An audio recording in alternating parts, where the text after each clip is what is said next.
of humanity. Now, this is yet another controversial topic, as so many people today want to classify this idea as some form of a scientific racism. All I'm going to say about that, if science is racist, if something is proven through science, are we really going to call it racist? I don't know necessarily that this idea is actually scientific, but let's say it is. If it was proven through science, is that really racist? Can science be racist? I mean, if you're a believer of science and science is the objective truth of things, does that really make it racist or just unbiased? If we were to say that a particular group of humans has better athletic ability genetically than another group of humans, and this is defended through science, is that somehow racist? I don't know. But what I do know is that the idea that different groups of humans evolve at different rates makes perfect sense to me. Think about it. You might have one group of humans that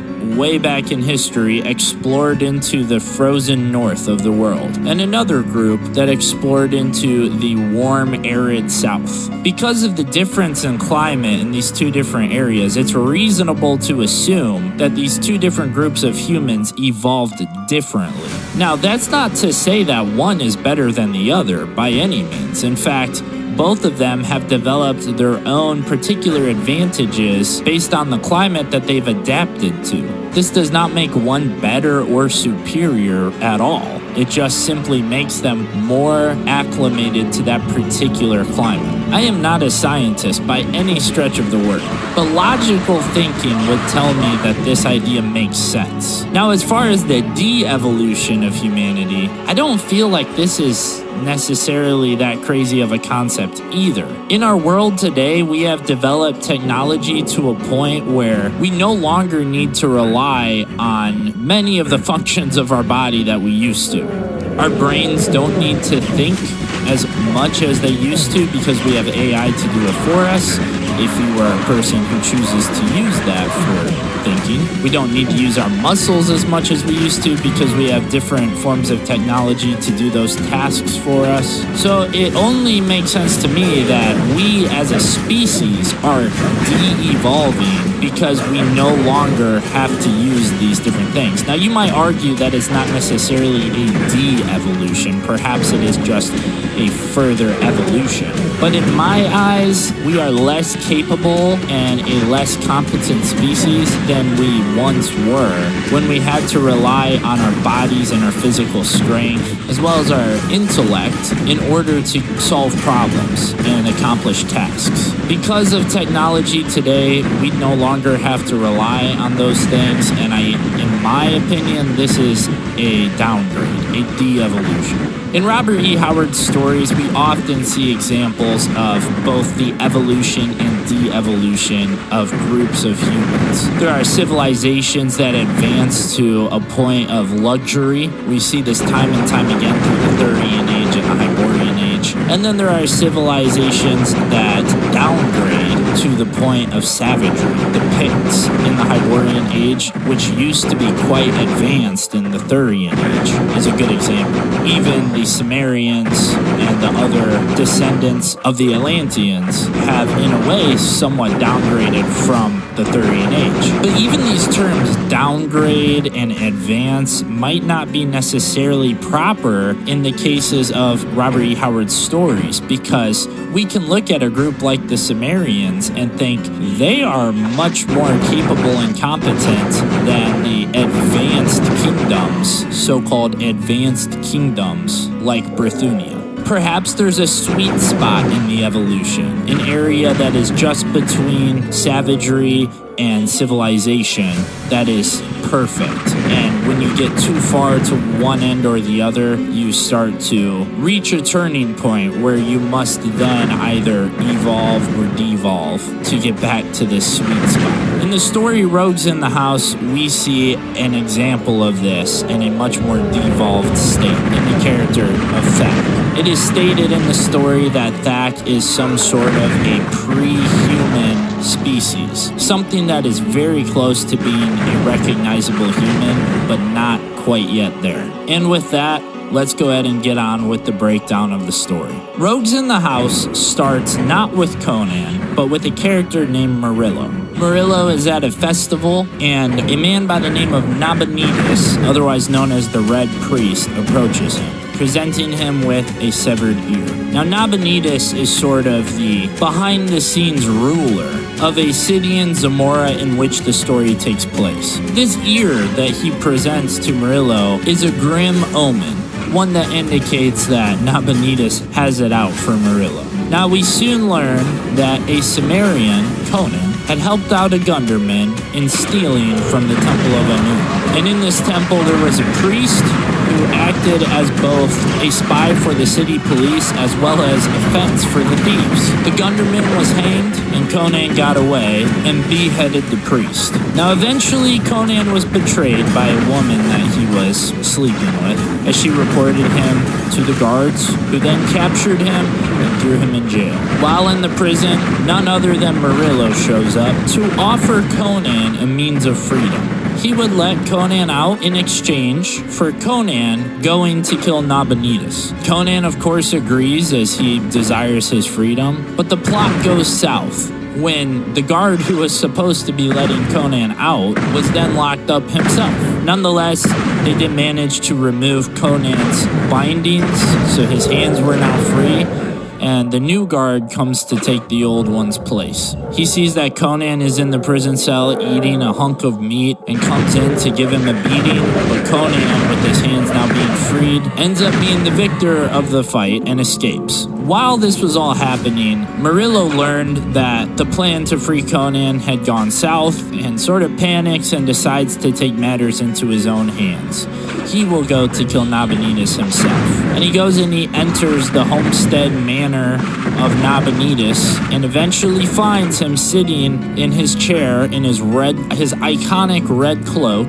But then the figure rises and turns, and it's not Nabonidus at all, but actually some terrifying ape-like creature. Now, Murillo is certain that Nabonidus has somehow turned himself into this beast. But let's cut back to Conan for the time being. Conan, as he's escaping, remembers his deal with Murillo, and we must understand Conan's sort of personal moral character here. He has made a deal with this man, and he is not going to go back on his word. So in thinking about this, Conan decides he is going to go and kill Nabonidus as he agreed. But first, he has some other tasks that he must attend to. He goes back to the maze where he and the woman that he was sleeping with had been staying, and the woman is panicking as Conan goes and grabs her and takes her out onto the roof, and she's certain that he's gonna throw her to her death in revenge. But once again, we get a glimpse of Conan's moral character here, as rather than killing her, which I could understand why he would be so angry with her betraying him and getting him thrown in prison, that he would do something severe like hurting her. But that's not who Conan is. Rather than doing this to the girl, he decides to just simply play a little harmless prank on her and toss her into a disgusting, I don't know if it would be considered a sewer or some sort of a sewage system of disgusting sludge. And then he heads off to deal with Nabonidus. Now, as Conan enters the manor through some sort of a tunnel that he comes across, a crate falls and almost kills him, but he gets out of the way and then is trapped inside. And it's not long until he runs into none other than Murillo. Now, at this point, they're sort of in this tunnel system underneath the manor. And Murillo explains to Conan what he saw in the manor, this ape beast that must be Nabonidus wearing his iconic red cloak. But it's not long after that they come across the body of Nabonidus lying on the floor of one of the tunnels. They think that this beast must have killed him, but shortly after, Nabonidus awakens and sees that Conan and Murillo and begins to explain the whole story. This creature is named Thak, and he is this sort of pre-human ape creature that there are many of his kind that live up in these hills, but Nabonidus took this particular one as a sort of pet experiment kind of thing. Before long, they enter this room where there's all these mirrors set up, this sort of system that Nabonidus has devised that works like a security camera system of mirrors that just show him all the different rooms of the house. Nabonidus is called the Red Priest, and because of that, Conan and Murillo often think, don't you have some sort of magic you can use to help us in this situation? But because, mind you, they're all sort of trapped at this point. As Nabonidus has taken them around, all the doors are locked and everything. But Nabonidus explains, I'm not a magician, I'm a scientist. He's more of an inventor and has created this very elaborate mirror system. So they start spying on Thak. And Nabonidus explains that Thak seems to be trying to emulate Nabonidus. Thak wants to be like his master. And so he's wearing this cloak. He tries to pet Nabonidus' pet jaguar panther thing. Just starts trying to act like Nabonidus. But of course, learns that being a man requires more than just simply wearing his clothes. Now, it's not long that they decide to try to escape. And so Nabonidus and Murillo and Conan are all sort of working together at this point. Nabonidus and Murillo setting aside their differences and their personal thing that they have going against each other to try and ensure that all three of them survive. Conan is the only one with any chance of stopping this ape creature. So they devise a plan to use Murillo as a distraction to draw the beast towards them, where then Conan can surprise attack Thak. There's a great struggle between the two of them, but Conan eventually prevails, and Nabonidus, of course, ends up turning on them, but unsurprisingly, Conan manages to kill Nabonidus, and then the two that remain escape. Now that's essentially what happens in this story. It's a relatively simple one, kind of like The God in the Bowl, in the sense that most of it happens in a single building.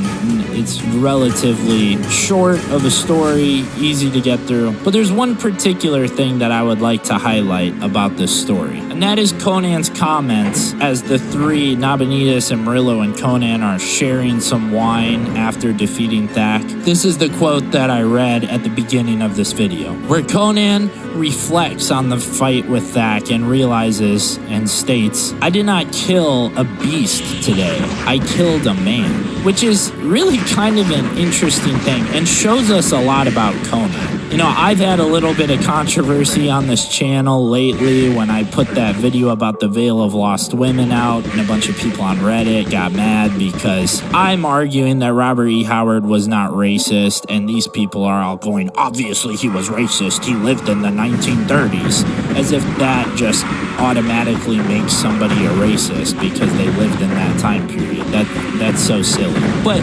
this, I think, shows us a little bit more of the character of Conan, as well as the philosophies of Robert E. Howard. To any other human dealing with this ape creature that's not even quite evolved to the point of human yet, they would say this is obviously a beast. But Conan fought with this creature. He developed a respect for the creature through combat, and after that decided that Thak was not a beast after all, but a man. And I understand exactly what Robert E. Howard is trying to get at with this claim. One thing I experienced while I was in the military. Now, just a little preface. When I was a child, I was a very scrawny, nerdy type of guy. I was picked on by everybody.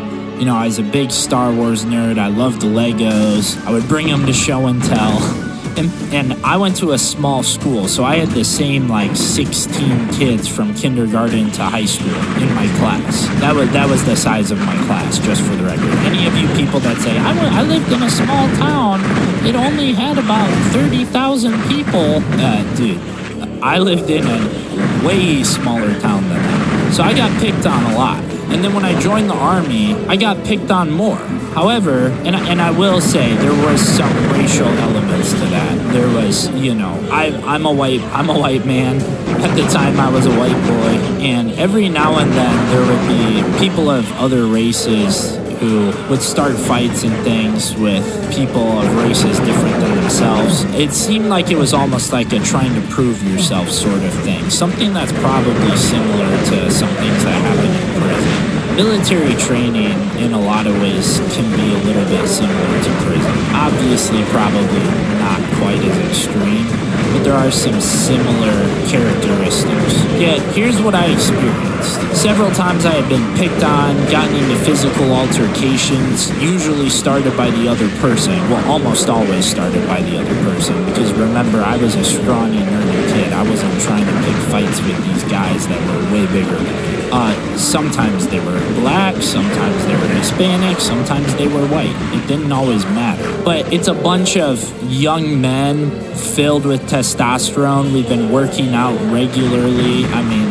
our testosterone was pumping, and just a lot of guys that they had something to prove. They would pick fights with me randomly out of nowhere, sort of like as a show of dominance or something, and often I would lose these fights. I mean, mind you, I was a lot smaller at this time than I am today. I mean, I probably weighed 40 pounds less than I do right now. I had a lot less muscle mass.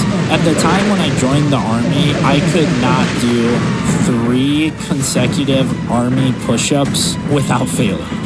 By the time I got done with basic training, and as a desperate attempt to try and get through basic training, I was able to pass the PT test and do the required amount of push-ups, but hardly anymore. By the time I was reaching the end of my Army contract, I was able to do 70 consecutive perfect push-ups without fatiguing. Or fatiguing right around 70. So I got a lot stronger during my time in the Army, but at the beginning I was this tiny weakling. And so very often when these people would pick fights with me, I would lose. And this would be in front of everybody, it was always a sort of like dominance sort of thing. But here's what I learned from this experience, which was a lot different than my time growing up in grade school. Because in grade school, people would bully you, but no one was ever allowed to do anything physically. If they did, it was often broken up very quickly. There was all this sort of, mind you, this was the early 2000s. It was a lot of kind of like Christian mom teachers, that all this anti-bullying campaigns and all this stuff. So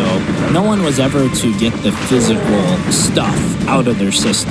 In the Army, they were, because we would be left alone every now and then, specifically in AIT, when the drill sergeants would leave us to ourselves in our rooms, for a period of time. Let me get to the point. What I experienced after having these fights is that even though I would often get beat up, get my ass beat, there would all of a sudden be this sort of mutual respect between me and the person who picked the fight with me. Between me and the person who beat my ass. Prior to those fights, these people would harass me, make fun of me, kind of bully me, and then after those fights, that stopped, and 9 out of 10 times, we become friends afterwards. And I think what this really comes down to is that even though I was getting my ass beat almost every time, I was still fighting. I wasn't giving up. I was defending.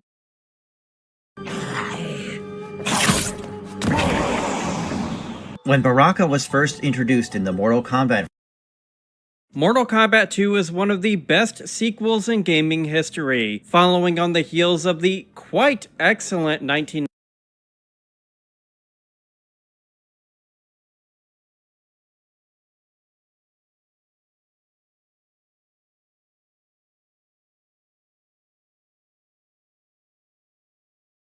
I was very excited to do that, and I wrote several versions of this, I think 12 drafts of Total Recall. At a certain point, Ronald Shusett said to me, well, you know what you've done. You've written the Philip K. Dick version. I said, well, I thought that's what we were supposed to do. It is based on a Philip K. Dick story. I love Philip Dick. That's what I thought we were doing. He said, no, we want this movie to be like Raiders of the Lost Ark Go to Mars. I said, well, okay, I'm not doing that movie. So I say goodbye.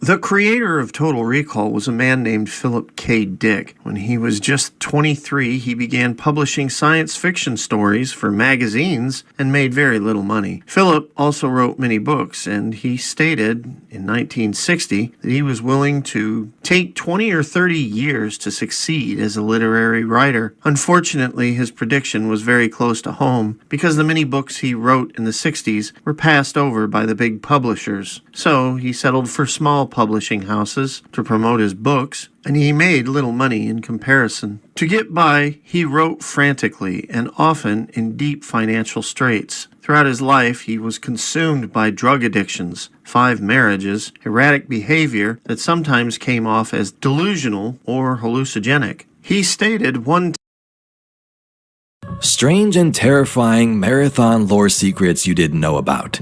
This 2194. A war broke out between the independent asteroid government of Icarus and its neighbor, the Republic of Thermopylae, on the asteroid of Onyssus 492. The horrifying story behind the cryostasis section on board the UESC Marathon. It's minuscule in size compared to the whole ship, but runners have been sent in by a mysterious force to learn